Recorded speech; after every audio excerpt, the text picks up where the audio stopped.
Welcome back to 52 Lockup. I am your Apple Teeny Cadma, a bit in Apple TV. 52 Lockup is a series I started to talk about one of my biggest passions, true crime. A new episode on every Cadmaniac Monday for 52 Mondays. Hope you guys enjoy.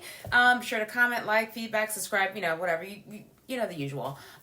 Viewer discretion is always advised. So today's story is about the lonely David Bonola. Not sure why YouTube was his popular choice, but we'll get into that in a second. So David Bonola was actually born in Mexico. He was in Mexico in 1977. He entered the U.S. In 2001 illegally. Do not use him as a way to harp on illegal immigrants. Okay, cool.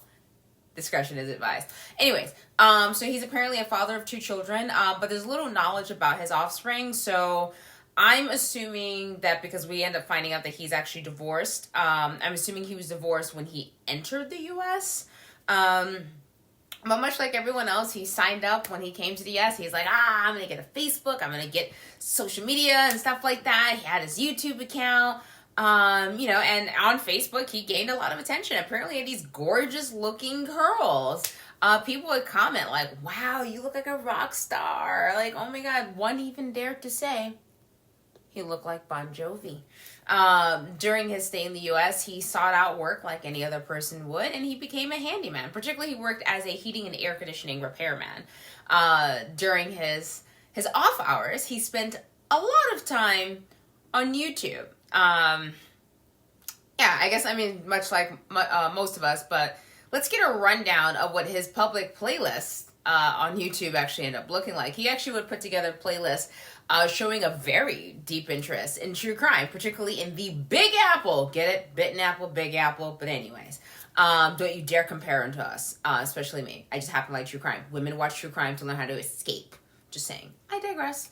But the true crimes he was very intently on watching that he shared a lot and kept a playlist of were basically of shootings, rapes, murders, high-profile stabbings. He had about 754 local news reports on violent crimes.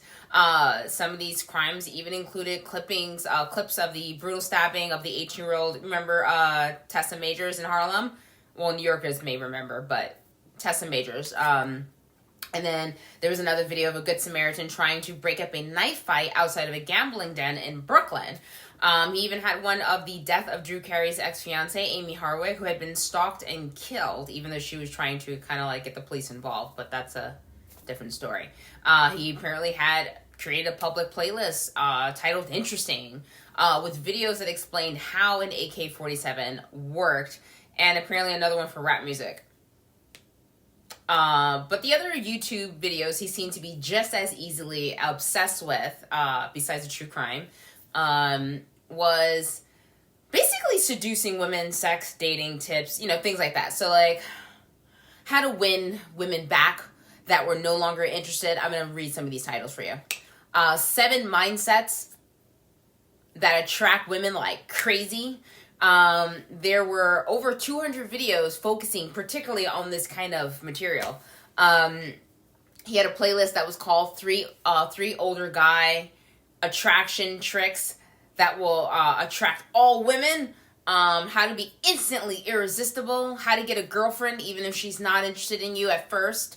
Other tricks promise to help men seduce women, basically. When she says she's confused.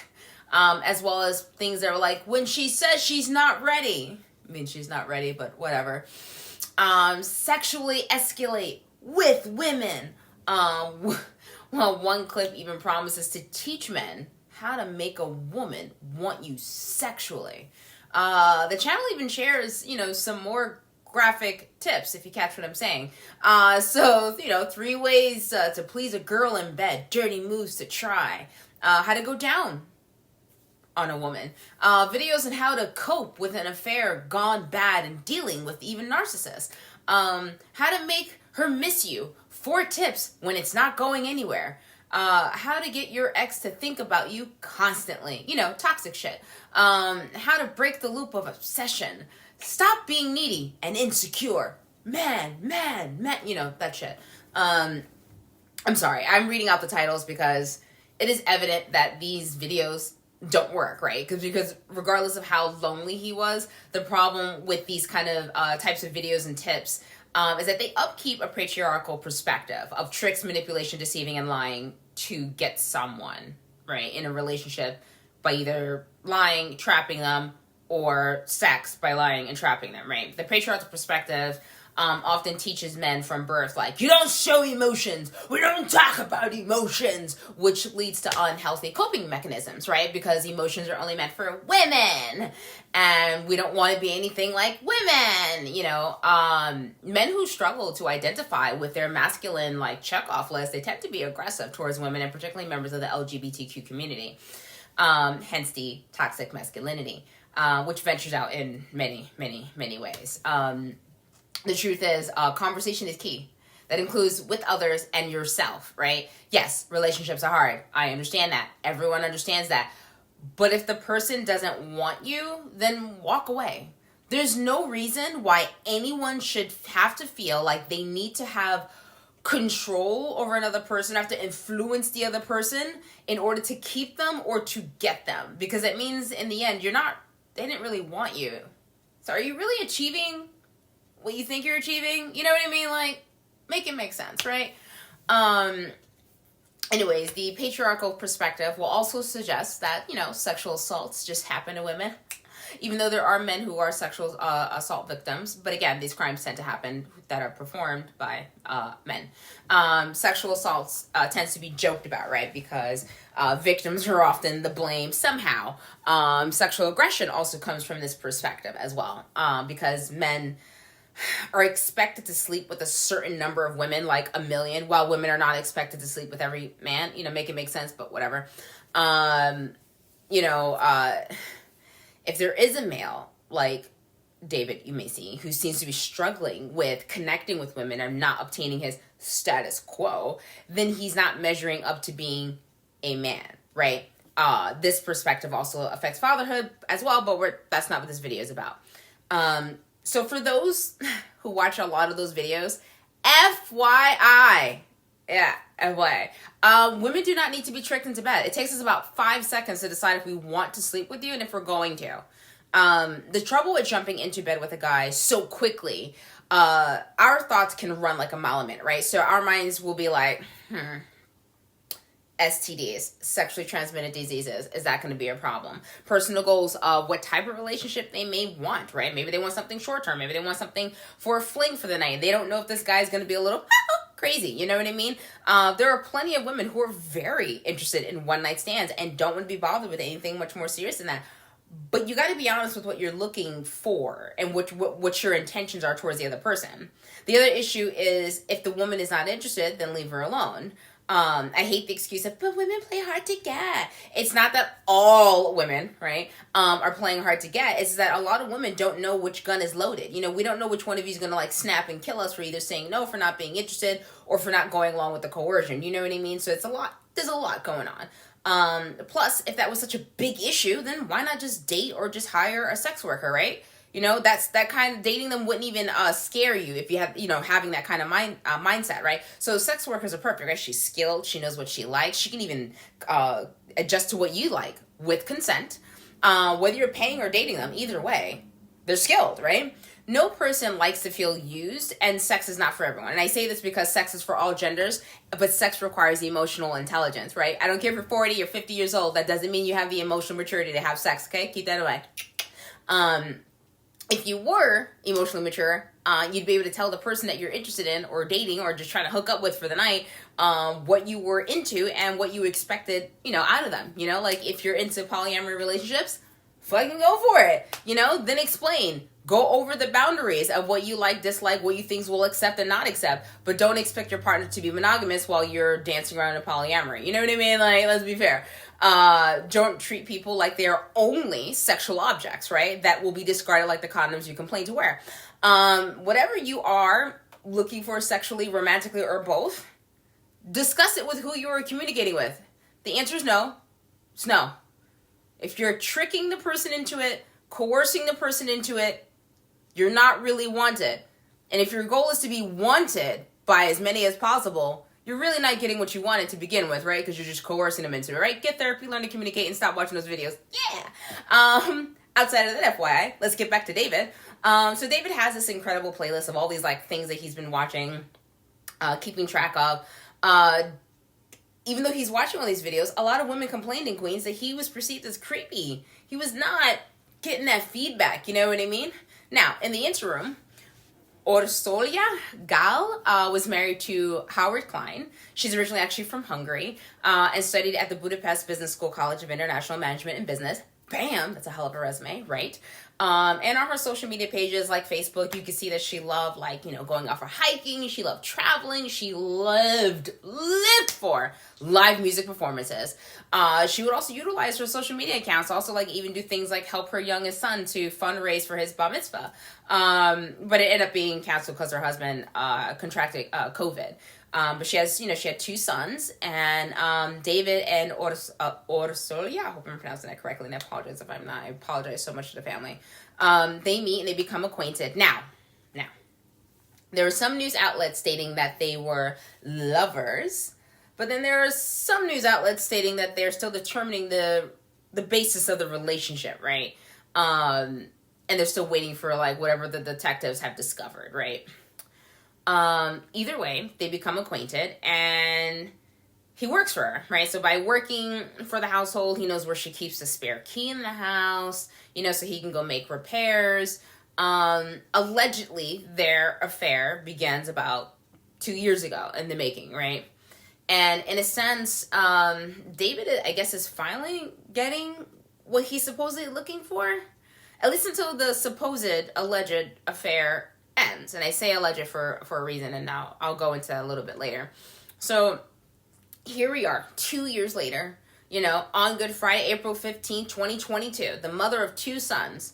She's got some plans. She's heading out to meet her friends in Manhattan. She's going to Lincoln Center, right? She's going to go watch a show. Her husband, out of town. He's on tour. He's actually out in Oregon. He's actually in Portland, Oregon, going on tour with his oldest son, who's 17 years old. He's looking at colleges, and he's trying to decide, like, what's going to be a potential college that'll be good for my son.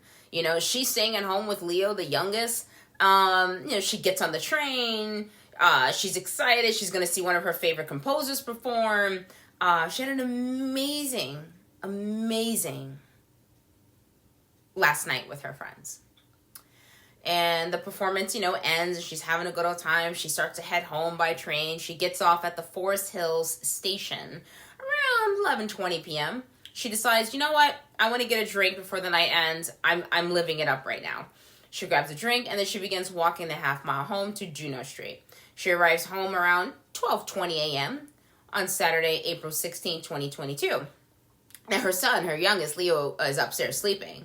10 minutes after she's arrived home, 44-year-old David Bonola kind of just lets himself in, right? At 12:30 a.m.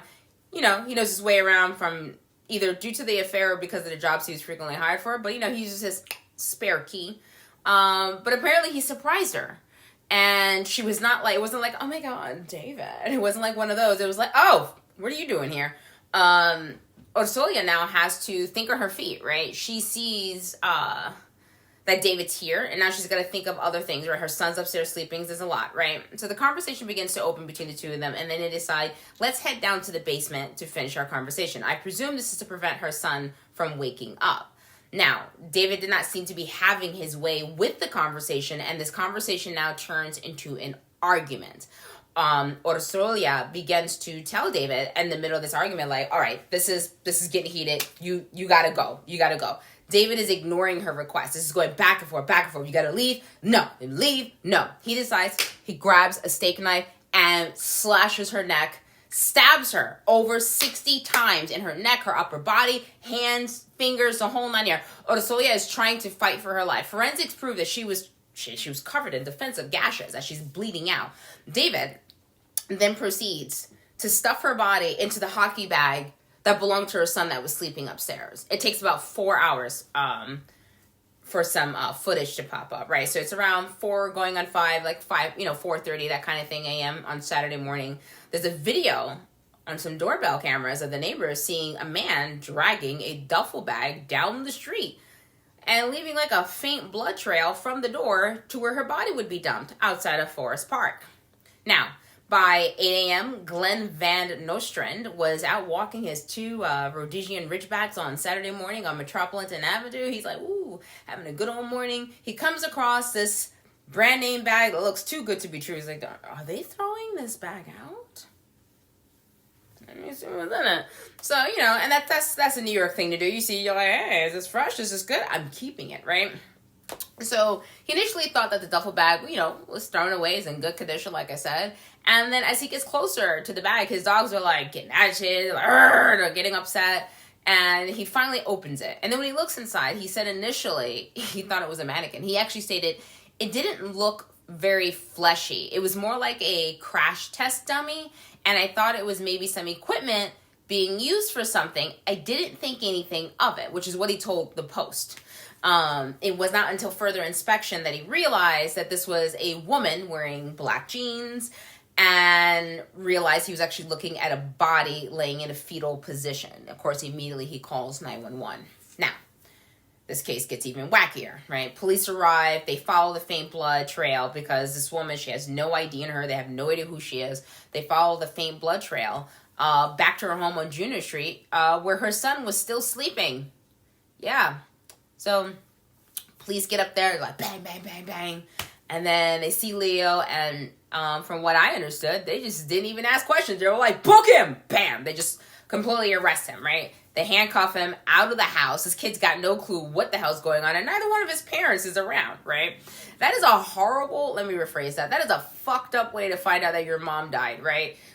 He's waking up, having a normal teenage day, and he's like, and then he finds out, oh, the police are at the door. His father's, over on the other side, and he's like, oh, well, he's with my brother, doing things for the college. Where's mom? Mom's not here, and, he's not really sure what's going on, and then suddenly to only find out, like, you're being arrested for the death of so-and-so, like, my mom is dead?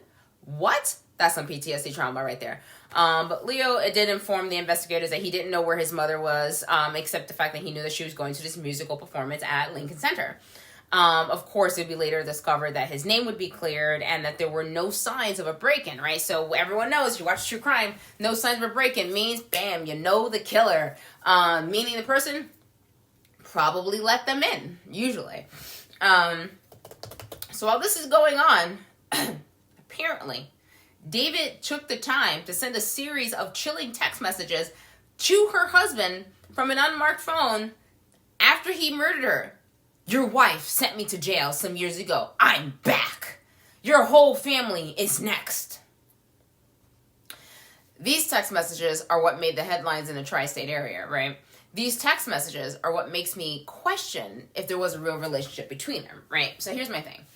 If there was a relationship between them, was it in his head? Because here's the thing. There was a note on the fridge, right? In the household, right? It says, get a new repairman, right? If there was a relationship between them, then this means that the relationship ended, which can constitute that a ton of things either could have happened, right? Maybe the husband found out, or maybe to stop the husband from finding out, right? Or he did something weird or creepy, and like they caught him, and they're like, oh, woo, you got to get out. However, if there was no relationship between the two of them, then it is very plausible that David could have been suffering from, erotomania, which is actually considered to be possibly a symptom of psychiatric illnesses, including, my favorite, schizophrenia, schizoaffective disorder, major depressive disorder with psychotic features. Sounds like it's weird how they word it like that. Like, with psychotic features, like you'd ordered it or something. But anyways, Alzheimer's disease, as well as bipolar disorder. Erotomania is a type of delusional mental disorder. Now, the person affected by this strongly believes that the other person is in love with them. In their delusion, there is a relationship happening with them, right? And this delusion continues to develop and persist regardless of there being clear evidence of it not being true. This means this person has no sense of reality at all, right? It is considered to be a rare condition.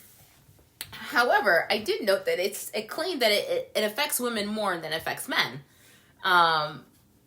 But with the combination of toxic masculinity, I wonder how true that is. All right. Maybe you're like, oh, you're attacking the men. Calm down. Here, hear me out. I say this because hybristophilia is actually often frequently associated with affecting women more than it affects men. Now, for funsies, I did an online survey where people could stay anonymous, but I only requested the information of their gender and their age group, and then a ton of other questions about their sexual or romantic interests or attractions to people who have committed crimes, especially horrific ones, right? There was an equal amount of men who admitted that they were attracted to women who committed horrible crimes, as much as there were as women who were attracted to men who had committed these horrible crimes, right? The only thing that I found to be different between the two were the reasons, like on why they would pursue a relationship or why they would not pursue a relationship with someone who's in prison for committing a horrific crime, which I found to be more interesting, more than anything else. So when I see something like Erotomania saying, oh, this affects women more than it affects men, I'm a little bit in disbelief because sometimes medicine will come from a little patriarchal perspective, right? So I wonder, like I said, if it is it biased, Anyways, I digress. There are guys who may feel that once they have picked out, right, a woman and they feel like she belongs to me, and if she rejects him, even if it's politely, it is seen as the ultimate rejection. So you never know, right? So either way, erotomania can develop suddenly and have long-lasting symptoms, right? Usually they're in love with the person that they can't really have or barely have contact with, like a celebrity or something like that. Maybe like someone who's willing to shoot a president. You know what I mean? Like erotomania. I'm just throwing things out there, and you say it doesn't really affect men. But anyway, this disorder was actually first coined by a French psychiatrist in 1921, de Clérambault. I think I said that. I apologize if I mispronounced it. But anyway, Howard, after receiving these text messages, your wife sent me to jail some years ago and I'm back. Your whole family is next. It leaves him in a panic. He's like, oh shit, we got to get the hell out of here. He packs up quickly with his son. He thinks his entire family's in danger. So originally, while he's flying back, originally the killer seemed like a big mystery. And I remember when this hit the news, everyone was like, oh, who's the man in the video, right? After clearing the younger son's name, police began to track down and learn that Orsolya actually made 3 specific calls to 3 other men that particular day. One of them being David. Obviously, they're looking at phone records. And then he also take note of a particular note on the fridge that says, get a new handyman, which led to David, right? He realizes the police are probably looking for him. He's like, I should reach out. So he reaches out to them, and under interrogation, David buckles, and he admits to killing Orsolya. This is where people are getting information that they supposedly had an affair, but that seems to be the only source, right? He does admit that she was surprised to see him, that their conversation turned into an argument, and here's my thing. If it was an affair, then were those text messages to throw off the police? Was he fired for doing something inappropriate, and he was now pissed? I believe this case is looking at him being like he murdered, but it wasn't premeditated because he used the supplies that were around him. But did he use those supplies because the surroundings were so familiar? Like he already knew everything he needed to know about the house. You know what I mean? He knew where things were kept. So maybe perhaps he didn't purchase any supplies because he didn't need to because he knew what was already inside the house. I'm just throwing speculation, right? I'm actually very curious to how this is going to continue and develop in the courtroom.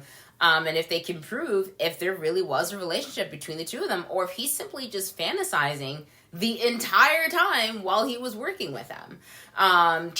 David is currently being charged with murder, criminal tampering, and criminal possession of a weapon for allegedly stabbing Orsolya Gal, 51-year-old mother of 2, nearly 60 times while one of her sons was upstairs sleeping.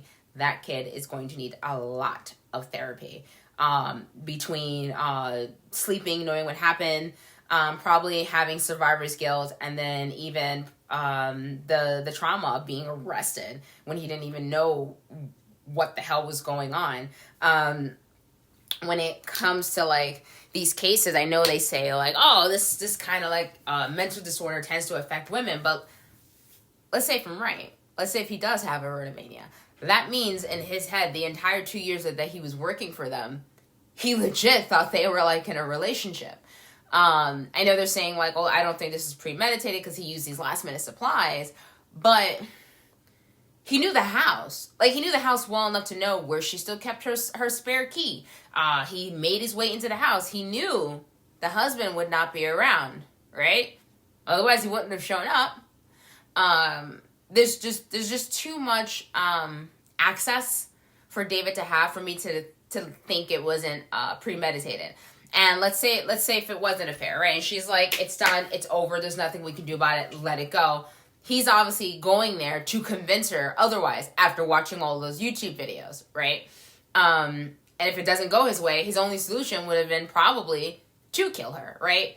I wish I knew whose idea it was to go into the basement, because I kind of feel like if it was her, she's probably trying to control the noise, because it means the conversation, was picking up a little bit and she didn't want to wake up her son, right?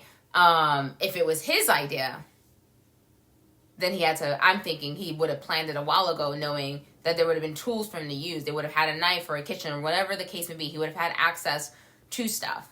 I could not find out where the knife came from, if it was strictly from the house or if it was something that he brought.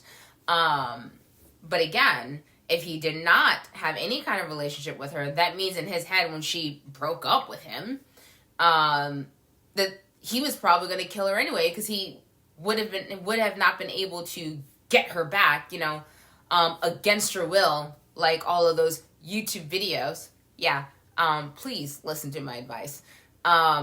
If someone is not interested, just leave them alone. That's it. I don't care if you want to be like, oh, but it's not all men. If you're saying that, then you obviously aren't listening. I don't care what gender you are, who you are. If the person is not interested, just leave them alone. That's it. But women play hard to get. You know what? That's a setup. That is a complete setup. Women do not play hard to get. Women get coerced into a lot of things. And maybe you might get one who might be a little frisky, like, I'm going to play hard to get. But you know what those women do? You know what those specific women do? As soon as you ignore them because you're respecting their boundaries, they will actually walk up to you and go, what happened? Thought we were doing something. And then from there, you could be the adult of the conversation and say, hey, I respect women's boundaries. So when you said you were not interested, I chose to respect your boundaries. And I guarantee you, she would tell you, no, I am interested. I am here. I apologize. I was playing hard to get. Communication is key. Relationships, sexual relationships, romantic relationships, all require communication. It requires communication, honest communication. It also requires honest communication with yourself. But yeah, please don't watch those videos. You ain't got to trick us into bed. I will tell you personally, one of the most annoying experiences I had was some guy who felt like he had to trick me into bed. And then afterwards, felt like he owned me after that. He learned very quickly. I don't play that way. And the guy that I was the most interested in, most involved with, respected my boundaries. In fact, one of the most attractive things about him was that he needed consent every time we were fooling around. Every single time. He'd be like, I know we were fighting earlier. Is this okay? And I'd be like, see? And like, like everything was fine. You don't need to trick us. Women actually enjoy sex. I know the patriarchal perspective will teach you, like, women hate sex, so we have to trick them into it. And if you just cage them, we'll get one. But that's not true. That's actually really not true. A lot of us like sex. And the truth is, if you thought we hated sex so much, then why not pursue a relationship or a one-night stand with a sex worker, whether you're paying for it or you're pursuing a real relationship with her. But no, when you're thinking that women hate sex and you're trying to trick them into bed, you don't want to go for a sex worker also. So you can't have your cake and eat it too. Communication! I speak wonders! Communication. And of course, consent, and no means no.